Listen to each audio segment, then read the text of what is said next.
কিরে ইন্ডিয়ার দাদা বাবুরা, তোগো খবর কি? কিরে বাংলাদেশি রাজাকাররা, তোদের খবর কি?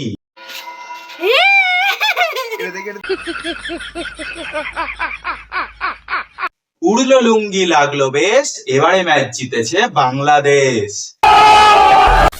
তো হ্যালো বন্ধুরা, কেমন আছো সবাই? আশা করছি সকলে খুব ভালো আছো। হ্যাঁ, আমিও খুব ভালো আছি। তো আজ চলে এসেছি আবার একটা নতুন ভিডিওতে, একদম নতুন গেট আপে ড্রেস আর ঘড়ি পরে। তো আজ এইসব কাঙাল দোষা কাংলুদেরকে নিয়ে আজকে আবারও একবার খেলা হবে। তো বেশি ফালতু না বকে শুরু করা যাক তাহলে। তোমরা দেখছো বেঙ্গলি বয় পরমবীর অ্যান্ড আমি পরমবীর। Let's start.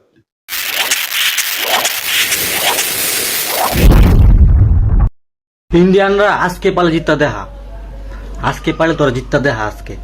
আজকে নিউজিল্যান্ডের সাথে ফাইনাল ম্যাচ, আজকে পালে তোরা জিততে দেখা।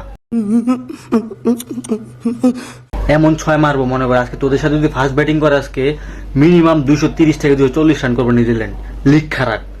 আজকে যদি নিউজিল্যান্ড প্রথম ব্যাটিং করে আর যদি দ্বিতীয় ব্যাটিং করে তোরা যদি 200-300 রান টার্গেট দেয় তাও আজকে নিউজিল্যান্ড চেঞ্জ করবো। আজকে তোরা পালে জিততে দেখা। ওরে বাবারি, এই সুধীর ভাই বলে কি ভারত যদি 300 রানও করে নিউজিল্যান্ডে নাকি সেই রানটা চেস করে দেবে? বাপ রে বাপ।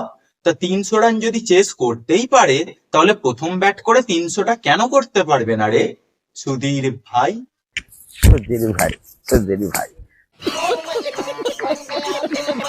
খুশির খবর হইছে ভারত কোনোভাবে বিশ্বকাপ জিততে পারবে না। নিউজিল্যান্ড ইন্ডিয়ার 140 কোটি মানুষকে কাঁদিয়ে বিশ্বকাপ নিয়ে যাবে নিউজিল্যান্ড ইনশাআল্লাহ। কিন্তু ভারত তো বাংলাদেশের 16 কোটি মানুষকে কাঁদিয়ে ট্রফিটা নিজেদের ঘরে তুললো রে। হ্যাঁ, আর হিস্ট্রি তো জানোসই, এ পর্যন্ত কোনো দেশ আইসিসি টি-20 ওয়ার্ল্ড কাপ টুর্নামেন্ট নিজের দেশে আয়োজন কইরা কোনো সময় ওয়ার্ল্ড কাপ জিততে পারে নাই। তোরাও পারবি না আজকে, তোরা আজকে জীবনও পারবি না, নিউজিল্যান্ডের সাথে জীবনও পারবি না। হিস্ট্রি যখন টানলি তাহলে বলি, হিস্ট্রি তো তোরাও জানোস। তোরা যে দলকেই সাপোর্ট করস সেই দলেরই পিছন মাইরা যায়।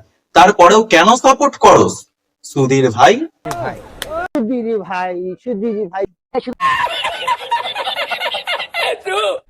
গরুর প্রসাব খাওয়া, গরুর গোবর মাথায় মাখা ভারতের ইহুদি গোষ্ঠীরা আজকে যদি খেলার ভিতরে কোনো 2 নাম্বারই করা হয় নিউজিল্যান্ডের সাথে, আমি তোমাদেরকে আম গাছ কাইটা একদম শ্মশানে চড়াই দিমু।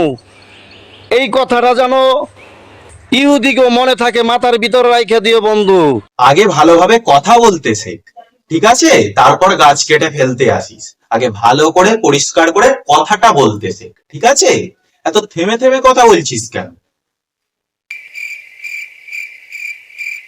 ও, তো ওই গানটা থেকে ইন্সপায়ার। কমলায় নৃত্য করে থমকিয়া থমকিয়া রে, কমলায় নৃত্য করে থমকিয়া থমকিয়া, ওটা থেকে ইন্সপায়ার্ড নাকি? যে এত থমকে থমকে চমকে চমকে থমকে থমকে চমকে চমকে যাচ্ছিস।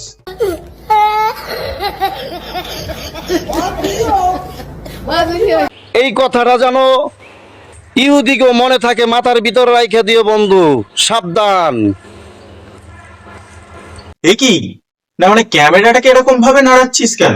আম গাছ কাটতে গিয়ে বা আম গাছের কথা বলতে গিয়ে কি কলা গাছ মনে পড়ে গেল নাকি? তার মানে যেভাবে তোদের কলা গাছ নিয়ে খেলার অভ্যাস আছে আর যা কলা গাছের কথা তোদের মনে পড়ে, সেই জন্যই বললাম আর কি।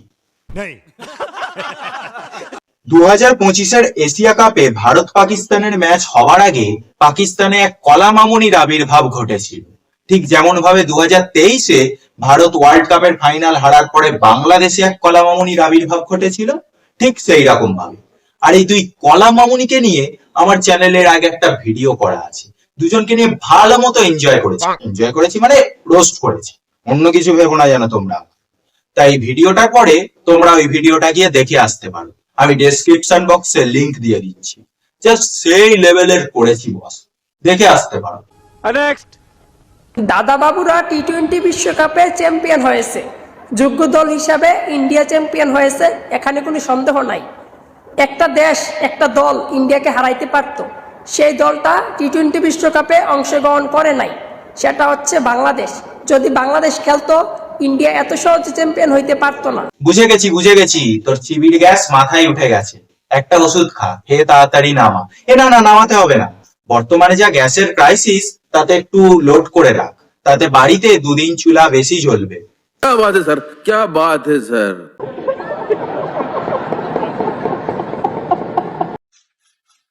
কেমন জানি পোড়া পোড়া গন্ধ আসতেছে ভাই। বাংলাদেশ তো জিততে গেছে পাকিস্তানের সাথে।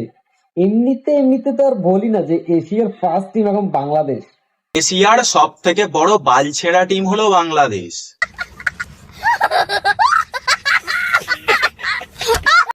এমনিতে তো আর বলি না যে এশিয়ার ফার্স্ট টিম এখন বাংলাদেশ। তো কথা হচ্ছে ভাই, আজকে যে টান উত্তেজনা ম্যাচটা ছিল ভাই, এইটা ম্যাচ না ভাই, এটা পুরো হার্ট অ্যাটাক করার মতন অবস্থা ছিল।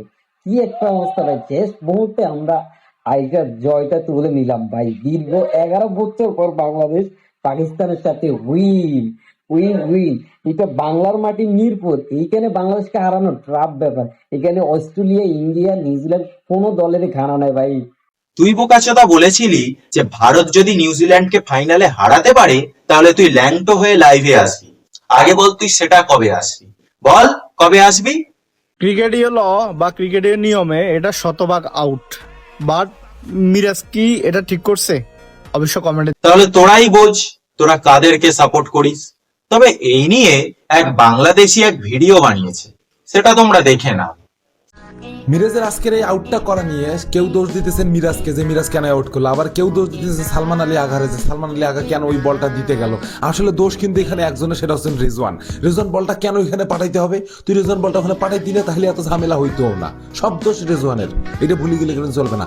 রেজওয়ান হচ্ছে সব নষ্টের গোড়া। দেখো বোঝো অবস্থা।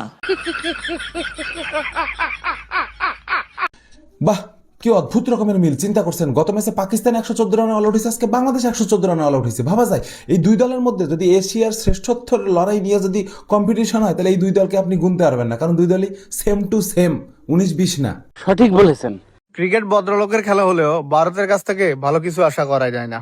এই জন্য মূলত আমরা ভারতকে পছন্দ করি না। ভারতের এই বাজে ব্যবহার আমরা নিতে পারি না। হ্যাঁ, কথাটা তুই ঠিকই বলেছিস। তাহলে এটা নিয়ে কি বলবি? এটা কি খুব ভদ্রতার নমুনা?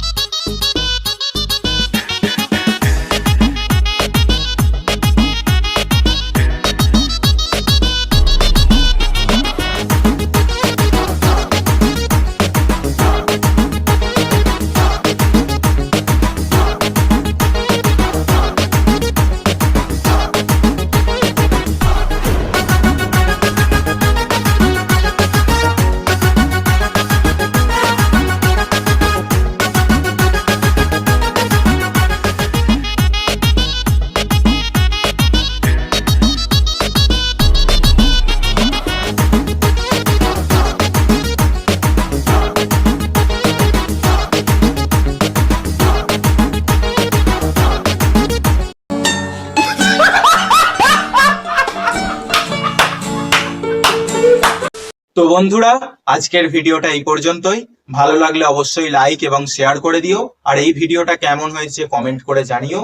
এবং পরবর্তী ভিডিও কি তোমরা এই কাংলুদের কাংলামি নিয়েই দেখতে চাও, নাকি অন্য কোনো টপিকের ওপর চাও, সেটা কমেন্ট করে জানিও। চেষ্টা করব সেই মতো ভিডিও নিয়ে আসার।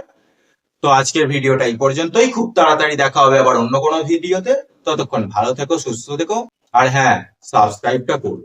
কবে থেকে বলছি সাবস্ক্রাইব করার কথা, তোমরা তো কেউ করতেই চাইছো না। কি আর বলবো। বাই। দেখা হবে বন্ধু, দেখা হবে।